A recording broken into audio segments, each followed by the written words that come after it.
Question everything, for the truth should not be televised. And that's for sure. So with that, you know, when you look at the circumstance when it comes to all the different entertainers and many others that try to warn us about the industry, you know, all the way up to now we have this Puffy freak-off situation and many others before him, these so-called gatekeepers, these dudes that tend to stand in front of our plight when it comes to trying to get to a better place for our people, which is reparations, meaning money and land, liberation.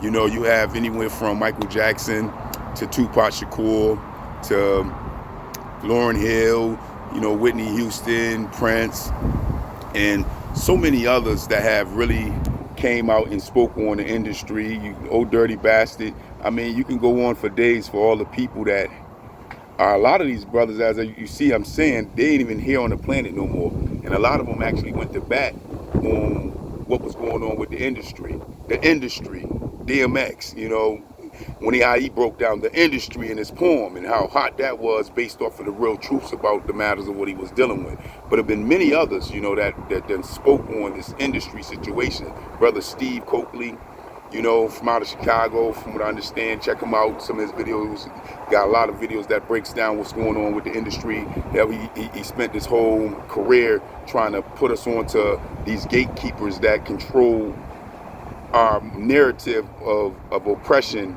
before we can even get to the colonizers and deal with what the colonizers is doing. They use a lot of people that look like us, that's from our lineage, and a lot of them that's not from our lineage when it comes to our blood stock of being Aboriginal Negroes of America, but they use them to continue to keep us in a coursed area where we at, where we don't never ever achieve liberation or any type of real movement when it comes to progression and upliftment and moving our people to a better place.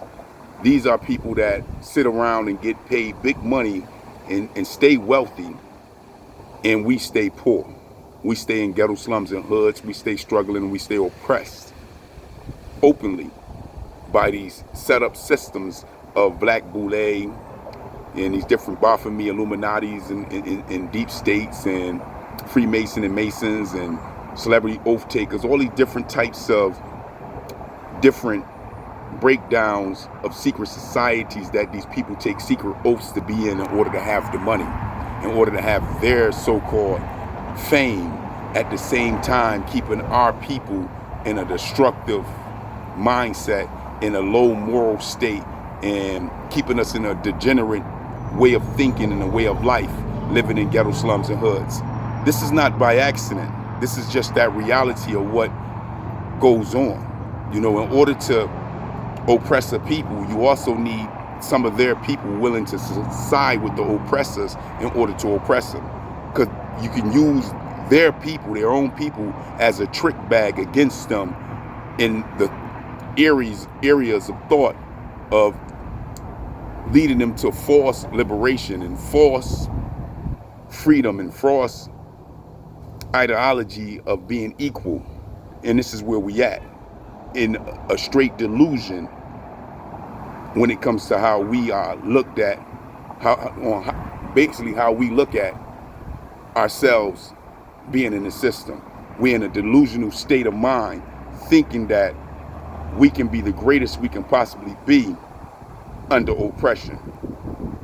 Until we separate from oppression, until we acknowledge that reality, we cannot see ourselves any greater than what the political power that control our political aspect and our political reality of who we are sees us as. That's just what it is.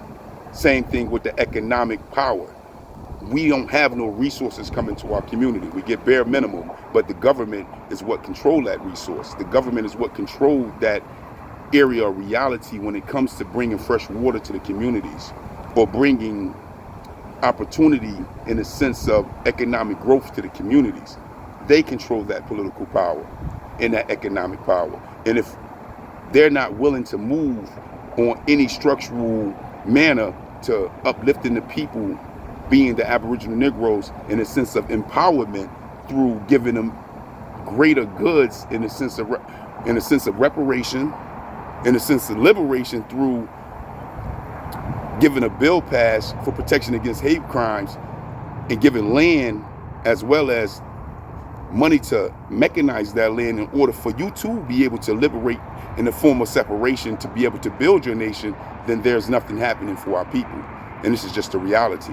So when we look at the different brothers and sisters that really put out that truth, like Malcolm X and many others, even Martin Luther King in the end, when he realized that he was leading his people to a barren house in this so-called integration that we have fell victim in our economic form of things when it comes to dealing with our dollars being spent to every other nation, but no nation spending dollars with us.